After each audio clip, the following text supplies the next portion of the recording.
Hola, ¿qué tal? ¿Cómo están? Bueno, el día de hoy vamos a tener la clase de esta manera. Lo voy a dejar grabado para que ustedes puedan tener el material, lo puedan repetir y una vez que hayan visto este video, la próxima semana ustedes puedan tener las preguntas para que podamos resolverlas juntos. ¿Ok? Vamos a hablar sobre la poesía hebrea. La poesía puede ser definida como una concreta y artística expresión imaginativa, ¿verdad?, de diferentes ideas en lenguaje rítmico y emocional. Como podemos observar, esta definición envuelve cinco notables particularidades. Primero, la poesía es concreta en pensamiento, mientras que la prosa incluye necesariamente muchas ideas abstractas. La poesía desarrolla un pensamiento concreto. La verdad y diferentes principios, ya sean filosóficos o morales, son representados en la poesía de figuras y personas. Así se ejemplifica en el carácter y las acciones de estos antes de que por declaraciones abstractas.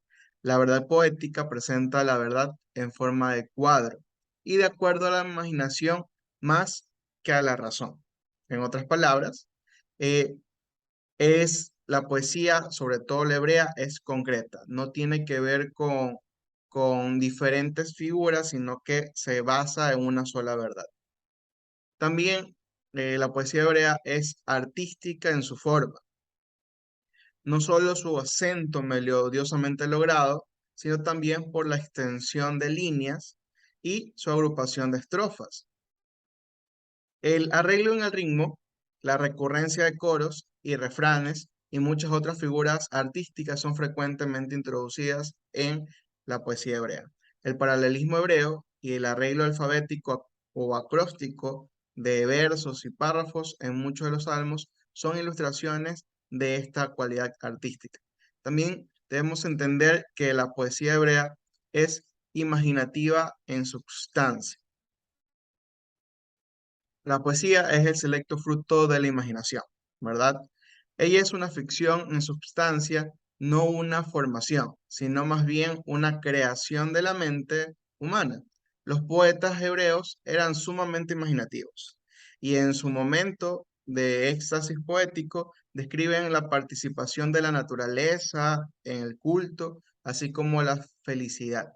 El salmista señala que los montes y collados saltan como corderitos, por ejemplo, en el Salmo 114:4, ¿verdad? Isaías dice que los árboles dan palmadas, Isaías 55:12.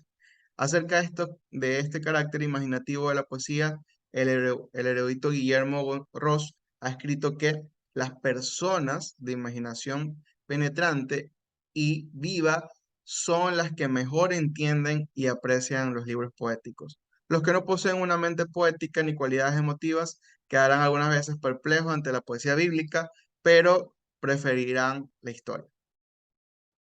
También debemos entender que la poesía es emocional en su espíritu. El escritor de prosa puede prescindir de la emoción en sus temas, pero el verdadero poeta jamás puede escribir sin estar cargado de profundas emociones. La poesía siempre es intensa, llena de sentimientos y abundan en ella muchos ejemplos de pasión, fervor y escenas altamente emotivas. También lo último que debemos entender que la poesía hebrea es rítmica en movimiento y esto es muy importante.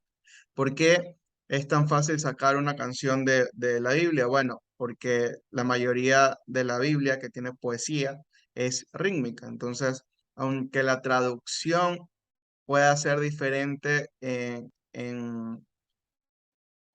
tenga diferentes palabras, ¿verdad? Y de alguna forma no no terminen igual, ¿ya? Siempre la poesía hebrea tiene ritmo, tiene su propio ritmo. Si se dan cuenta, los salmos en algunas ocasiones se dividen en estrofas, algunos tienen coro, etcétera, etcétera, etcétera.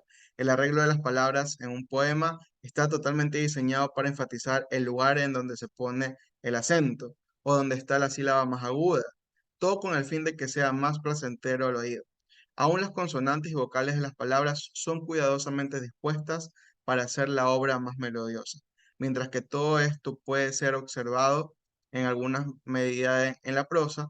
Generalmente no ocurre así, o por lo menos el escritor de prosa no está atado a leyes invariables como las del poeta.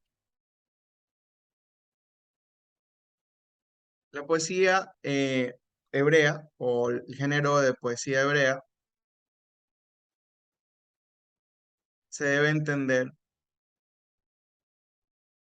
que hay tres tipos de género, ¿verdad? En la poesía hay, está el género de la épica, la lírica, la didáctica y también la dramática. Aquí no hemos puesto la épica porque básicamente la épica no aparece en la Biblia, pero eh, existe, ¿ya? Normalmente la poesía tiene la épica, pero tiene que ver con ciertos mitos, ¿ya? En la poesía bíblica no existe la épica. El poema, la poesía lírica, que está en la Biblia, es el poema lírico, es aquel que se adapta para el canto, ¿verdad? Se llama lírico porque antiguamente se cantaba con acompañamiento de lira o arpa. Los hebreos ya cantaban salmos en los servicios del templo y más tarde en la sinagoga. Estos cantos brotaban del corazón y se hallan en todas las partes históricas y proféticas del Antiguo Testamento. Por ejemplo, aquí tenemos Éxodo 15 del 1 al 21, según de Samuel capítulo 1 del 19 al 27.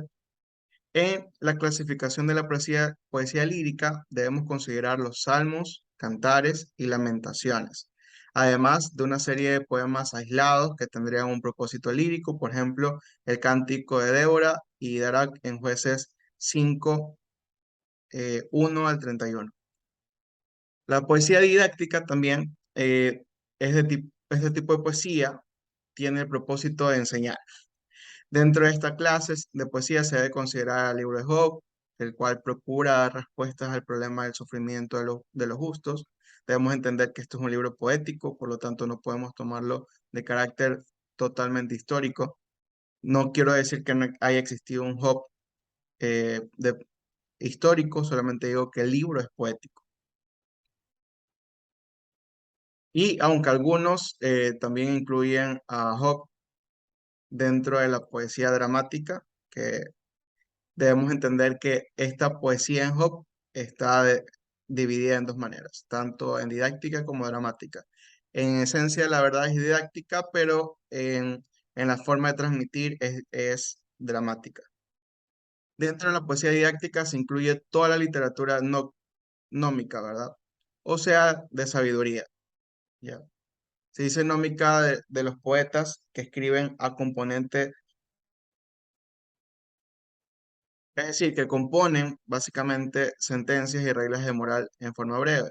En esta clase están los Proverbios, Eclesiastés y algunos otros libros extracanónicos como La Sabiduría de Salomón y Eclesiástico que se encuentran, por ejemplo, en la Biblia católica. Eh, También está, por último, la poesía dramática. Este género poético tenía el propósito de ser dramatizado sobre un escenario.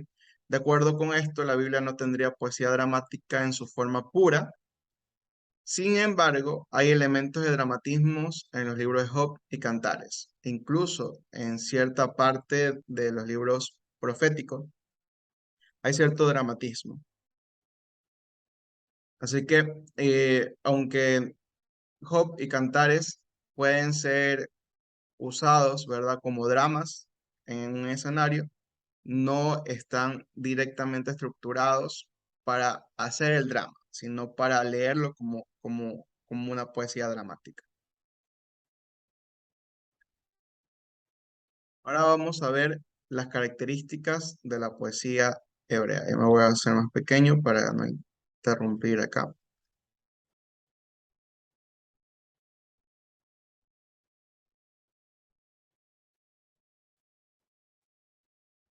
Debemos entender que la poesía hebrea tiene diferentes características. Primero, la característica principal es los paralelismos. La principal característica distintiva de la poesía hebrea es el llamado paralelismo, nombre que le fue dado en el siglo XVIII por el obispo Laud. El paralelismo es, en cierta medida, una forma de rima o correspondencia conceptual. Esto quiere decir que dos o más líneas seguidas corresponden la una con la otra de una manera simétrica, existiendo una relación lógica entre ellas.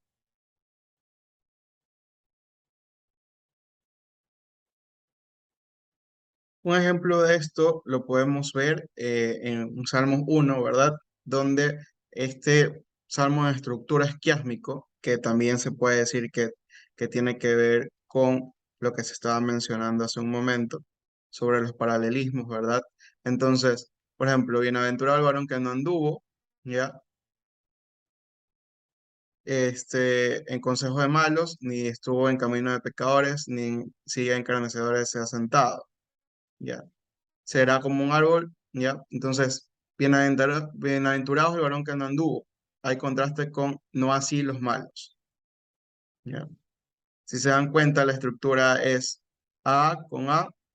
El hombre malvado no está en los justos, ¿verdad? No está junto a los justos, pero el hombre justo no está junto a los malvados. Entonces, estos primeros versículos, el 1 con el 5 tienen un paralelismo. La sección B, que es el versículo 2 con el versículo 6 tiene otro paralelismo. Y la sección C, que es básicamente el coro, el quiasma, la parte más importante, tienen su propia estructura, ¿verdad? C y C. E incluso dentro del propio versículo hay ciertos sinónimos, ¿verdad? Bienaventurado el varón que no anduvo, ni estuvo, ni.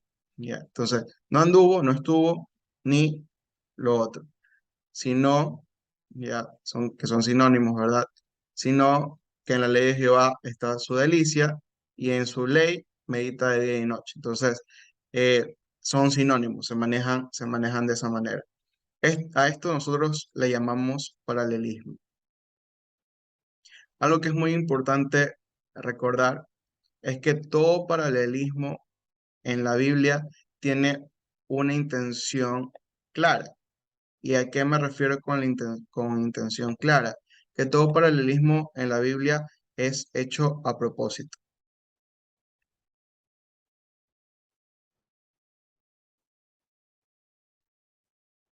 Lo otro que también debemos entender es que parte de la característica de la poesía hebrea es el acento énfasis, es decir, el ritmo.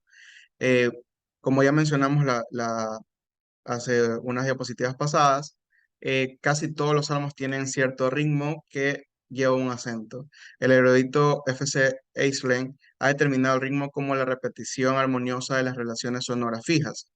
En la poesía hebrea, el ritmo del sonido depende casi totalmente del patrón regular de sílabas acentuadas. Una pauta acentual de dos, tres o cuatro énfasis por línea permiten la repetición armónica que se produce. Algo que nosotros también debemos entender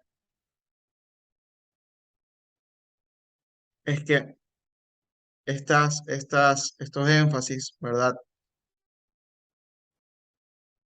Se definen a través de las sílabas. Al parecer, las sílabas que no llevan acento cumplirían el papel de reguladoras entre las sílabas largas y las cortas.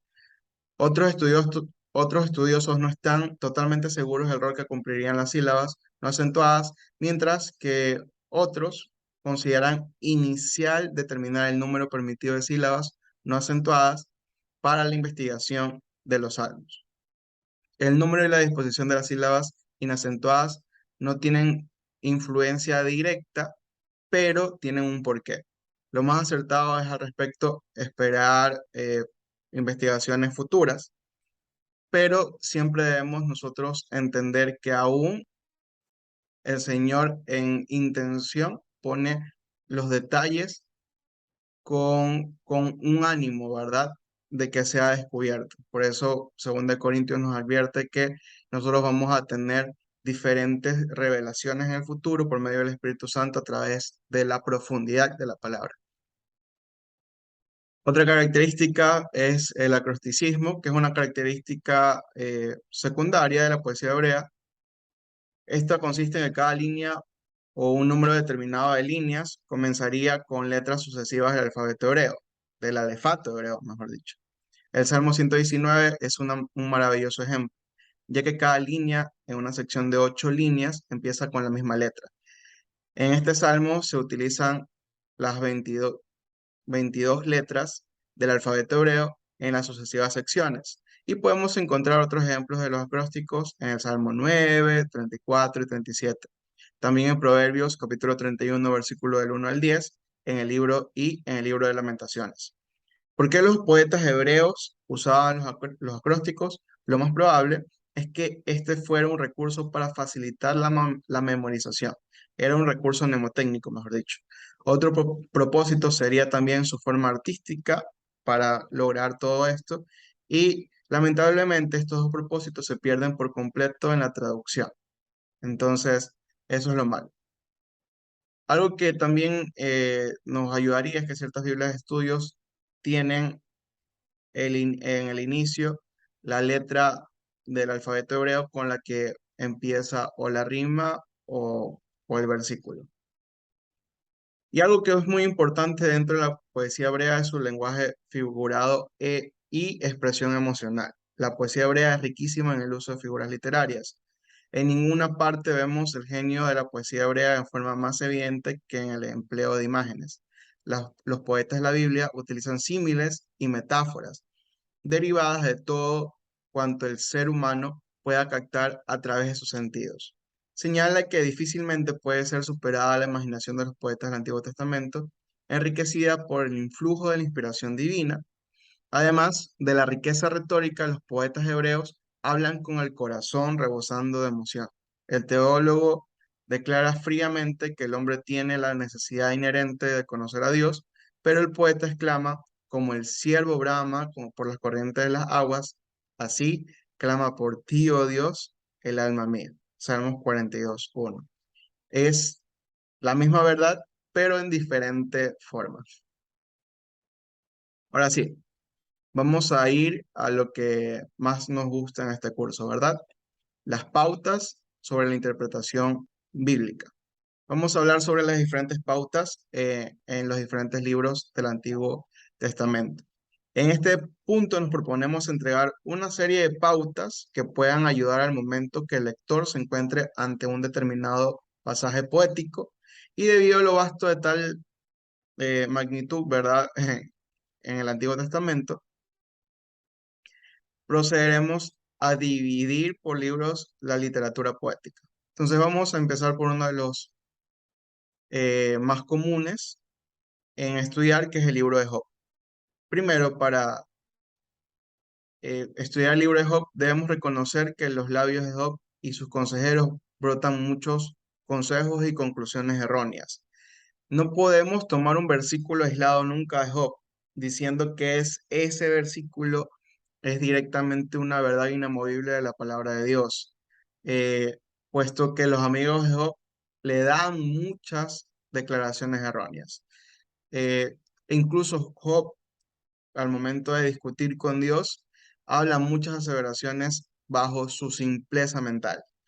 Tanto así que el propio Dios le dice, bueno, fuiste tú el que creaste los cielos y la tierra y cosas así. Entonces, no podemos tomar los versículos de Job de una forma aislada. Tenemos que entender el libro de Job como un complemento general. Y esto también nos ayuda a lo siguiente. Debemos seguir con diligencia el hilo del argumento. Una de las recomendaciones que siempre se hace en el libro de Job es nunca utilizarlo como libro para paralelismos, al menos que tú domines este libro de forma directa. ¿A qué me refiero con no utilizar este libro para paralelismo?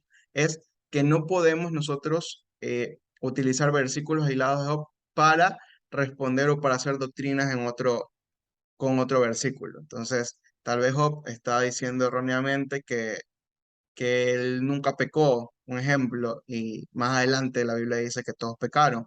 No lo podemos tomar como contradicción. Simplemente estamos hablando de la posición errónea de Job. Tampoco debemos considerar, debemos considerar atentamente el contexto literario. Recuerden que la poesía de Job es tanto dramática, ¿verdad? Y también es lírica en cierto sentido. Entonces, debemos entenderlo de esa manera.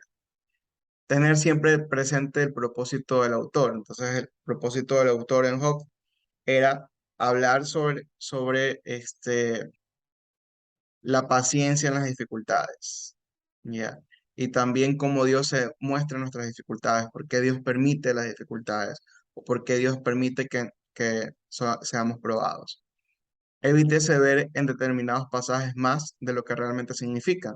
En ocasiones, ciertos pastores o teólogos se introducen demasiado en ciertos versículos sin tomar en cuenta el contexto o por sacar nuevas revelaciones, utilizan ciertos versículos fuera de lo que realmente dice. Entonces, en Job es fácil hacerlo, ¿ya? Y es muy complicado regresar de ese punto. Entonces, no hay que introducirnos demasiado, no hay que sacarle la quinta pata al gato, simplemente debemos mantenernos tomando en cuenta la verdad o el objetivo principal de Job. También vamos a hablar ahora un poco de los salmos. Hay diferentes pautas para considerar los salmos. Eh, Primero debemos considerar qué tipo de salmo estamos estudiando. Si salmo de lamentación, acción de gracias, intercambio. La división de los salmos es amplia, por eso tenemos que darnos cuenta también y aprendernos sobre la división de los salmos. En esto vamos a hacer una, una pausa. Los salmos tienen diferentes divisiones, por ejemplo, por estructura. El libro de Salmos se divide en 5 secciones. ¿Ya? Entonces, el capítulo del Salmo 1 al Salmo 41 es el primer libro de Salmos. El segundo libro de Salmos empieza del 42 al 72. El tercer libro de Salmos está en el 73 al 89. El cuarto libro de Salmos está en el 90 al 106. Y el quinto libro de Salmos está desde el 107 al 150. ¿Por qué se lo dividen en estas secciones? Es simplemente una idea mnemotécnica de los judíos. Aunque también a los salmos se lo divide por autores. Por ejemplo, David tiene 73 salmos, aunque eso todavía está en investigación. Asaf tiene diferentes salmos, los hijos de Coré, Salomón, Emán, Etán, el propio Moisés tiene salmos. Entonces, también se lo puede dividir de acuerdo a los autores. Y también por el tipo de salmo, si es un himno, si es lamentación, si es precatorio, si es un salmo histórico, que eso también existe, si es un salmo sapiensal o si es un salmo de realeza. Esto lo podemos ver también en el software bíblico Logos. Por ejemplo, aquí podemos ver que tenemos el Salmo 1, ¿verdad? Pero aquí estamos viendo cómo se divide los salmos de acuerdo a qué, de acuerdo a su estructura. Por ejemplo, si es acróstico, como les mencioné hace un momento, ¿verdad? Están estos salmos. Si es quiásmico, que tiene que ver con que lleva un punto alto, normalmente lleva la mitad, como el Salmo 1, ¿se acuerdan que les dije que era un salmo quiásmico, ¿verdad? Porque tiene una sección A, una sección B y una sección C, que es la máxima. Entonces, esto también tiene que ver con la interpretación profética, pero no vamos a profundizar en eso. Y los estróficos, que es decir, que es por estrofa. Pero también los salmos se dividen por género. Entonces, está alabanza, lamento, realeza, sabiduría, agradecimiento, himnos y confianza. ¿Ya? Entonces, alabanza debemos entender que no son los mismos que los himnos. Los himnos llevan estrofas, llevan diferentes cosas. Alabanza tiene que ver con la exaltación. Los salmos también se dividen por estructura, que son los que ya les dije, por autor, aquí está, ¿verdad? David, ¿verdad? Los hijos de Coré, los salmos de David que se los utiliza en la Septuaginta, en los 70 ya, pero que no se ha determinado exactamente si es de David o no. Los Asaf, los anónimos de la Septuaginta, Salomón, Emán, Esraíta, Etán, Esraíta, Moisés, Ageo de la Septuaginta de nuevo, Zacarías de la Septuaginta y los anónimos. Y por último, por libro, que está el libro 1, el libro 2, 3, 4 y 5. Entonces, cuando vamos a estudiar un salmo, por ejemplo, el Salmo 1, que es uno de mis favoritos, debemos entender, eh, debemos dividirlo. Bueno, ¿a qué género pertenece? Entonces, pertenece al género de sabiduría. ¿A qué libro pertenece? Pertenece al libro 1. ¿Qué atribución se le da? ¿O quién es quién es su autor? Entonces está en anónimo. Pero por estructura, ¿qué es? Es quiásmico, es estrófico, entonces es quiásmico. Ya. Y siempre es bueno tener también qué tema se topa cuando se va a investigar un salmo. Entonces, por ejemplo, se topa bendición, se topa compromiso, consejería, discipulado, disciplina y todo eso. Todo esto lo pueden encontrar en el software Bíblico Logos. Repito, yo no hago promoción de este software, simplemente estoy mencionando que ahí se lo encuentra de esa manera. Es muy importante también determinar ciertos detalles.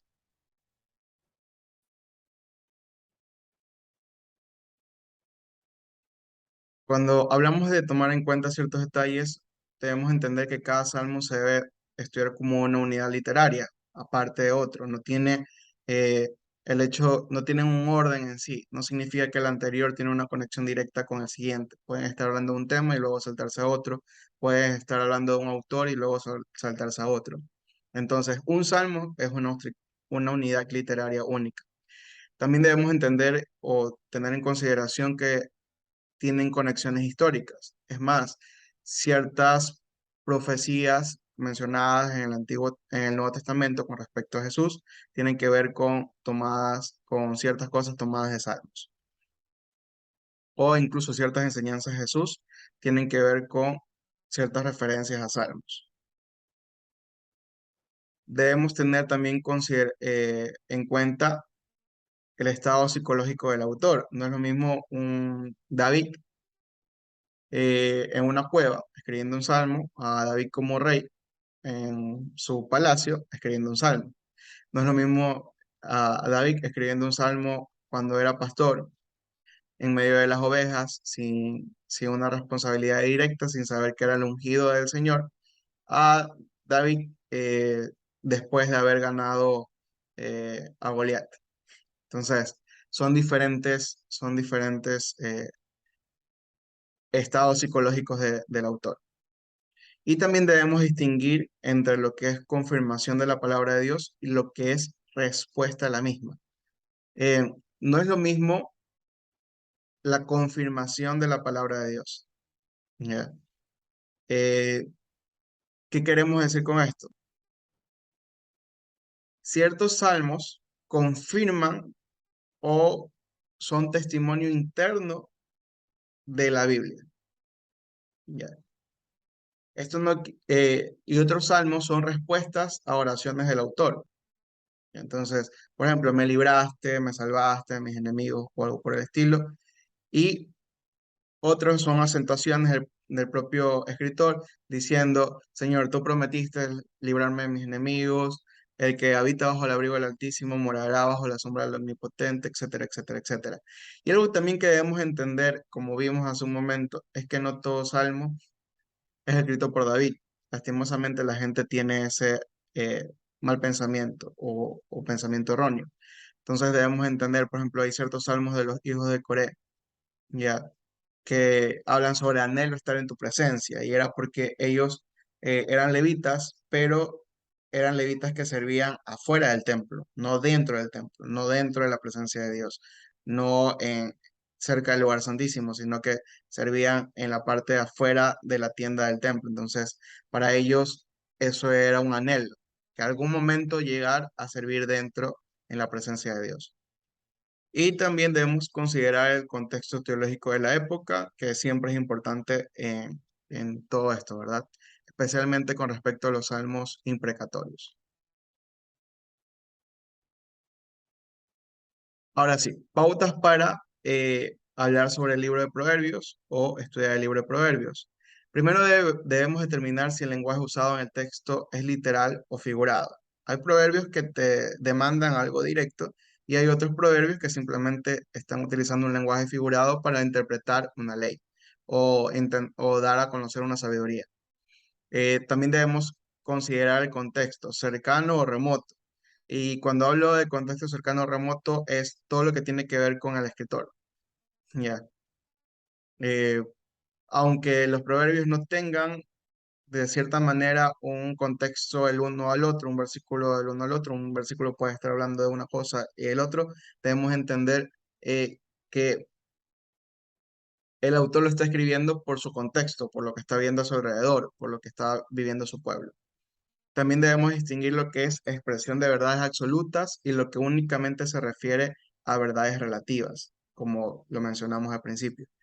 Debemos tener en cuenta posibles pasajes paralelos, que siempre lo tienen, los proverbios tienen muchos pasajes paralelos, y los proverbios que reflejan una cultura antigua quizá necesitan una traducción adecuada para que no pierdan su significado. Hay ciertos proverbios que se refieren a ciertos principios de la cultura en ese momento que no tienen que ver con una orden estrictamente eh, general, ¿verdad? Con una orden que sea para todo el pueblo de Dios.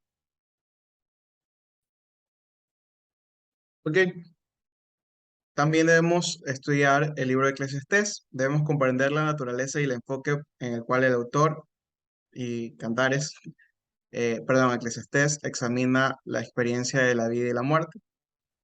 También debemos entender el mensaje del libro considerando su posición dentro de la revelación progresiva, es decir, que no es una revelación extremadamente clara, sin embargo, tiene cierta sabiduría, ¿verdad?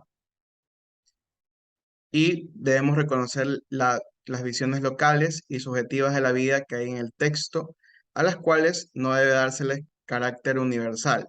Ya, debemos entenderla bajo el contexto en el que fue escrito, por lo tanto, no debemos tomarlo como algo literal. Y también debemos tener en cuenta el propósito por el cual el autor escribió el libro, que era principalmente un desahogo, ¿ya? Y también decir que estaba fastidiado de ciertas cosas de la vida. Entonces, tomando en cuenta eso, debemos ver que el libro de Eclesiastés tiene ciertas exageraciones. También, por último, el libro de Cantares. Lo básico acerca del libro de Cantares es utilizar el método de interpretación correcto. Los intérpretes del libro de Cantares han expresado diferentes opiniones muy amplias en la que toca a su forma y a su interpretación. Históricamente hay diferentes principios, en el cual hay cuatro principios, pero yo he puesto solamente tres, puesto que el último tiene que ver con la unión de todos. Primero de la alegoría, ¿verdad? Que la obra ha de entenderse en sentido figurado, representando el amor entre Dios y su pueblo. Este método niega la historicidad de Cantares, algo que no concuerda con el libro mismo, ya que en la obra hay referencias a lugares geográficos, flora y fauna, personajes históricos y como lo mencionan ciertos eruditos, todo el libro lleva el sello de la realidad. También el sello, la forma tipológica, este método respeta el sentido histórico de la obra, pero ve en ella un significado superior. Los amores entre los novios sería un tipo de los amores entre Dios y su pueblo. Este método para interpretar cantares tropieza con la regla de la hermenéutica, que exige que un tipo auténtico tiene que ser señalado como tal en el Nuevo Testamento. Entonces, eh, la autenticidad no se encuentra en el Nuevo Testamento como una tipología. Por lo tanto, esto choca realmente con, con esta, con esta expresión. También el drama, el erudito del siglo XIX, Franz Delle, creía que Cantares era una obra dramática en la cual el rey Salomón se enamora de la Sulamita y la lleva a su palacio. De este modo, Salomón fue llevado de la lujuria de la poligamia a la belleza del matrimonio monogámico. Y este es muy utilizado en la actualidad. Otro erudito sugirió que en la obra actúan tres personajes, la Sulamita, su amado y Salomón, quien intenta seducir a la Sulamita, pero ésta se mantiene fiel al amor de su amado, pero realmente no tiene nada que ver. Ambas teorías presentan debilidades y los críticos señalan si Salomón era el amante, ¿por qué se le presenta como si fuera un pastor? Además, ¿cómo se explica que el libro concluya en un ambiente pastoril en el norte de Israel y no en el palacio del rey? Por su parte, quienes critican todas estas afirman que la teoría no explica bien las complejidades comprensivas en los diálogos, como cuando Salomón describe la hermosura de la Sulamita, mientras que ella responde como si se tratara del pastor. Sin embargo, la debilidad mayor de la interpretación dramática radica en la dificultad que el drama como género literario apenas se conocía en este tiempo entre los hebreos. Pero algo que es muy importante también entender, o cómo nosotros debemos entenderlo. Bueno, sí podemos entenderlo como el amor figurado entre Dios y la iglesia, pero no podemos desprender el carácter histórico de los amantes. Y tampoco debemos verlo solamente como algo, bueno, se trata del amor de Dios y de su iglesia, sino también debemos tomarlo como una enseñanza de cuál debe ser la pasión profunda que se debe tener entre una pareja, ¿ya? Y las etapas de cortejo. Entonces, tomando en cuenta esto, debemos entender el libro de Cantares de esa manera. Y también la naturaleza literal, ¿verdad? Este método reconoce que el poema debe ser interpretado de una forma literal, aunque eh, la obra es un canto de amor verdadero entre el hombre y la mujer y exalta la pureza y la hermosura del verdadero amor. No obstante, lo anterior no agota el propósito del libro. No solamente nos habla acerca de la pureza y belleza del amor humano, sino que el hecho de que se haya incluido en el canon nos recuerda un amor más glorioso que el humano, que es el amor de Dios por su iglesia. Así que básicamente esa es la clase del día de hoy.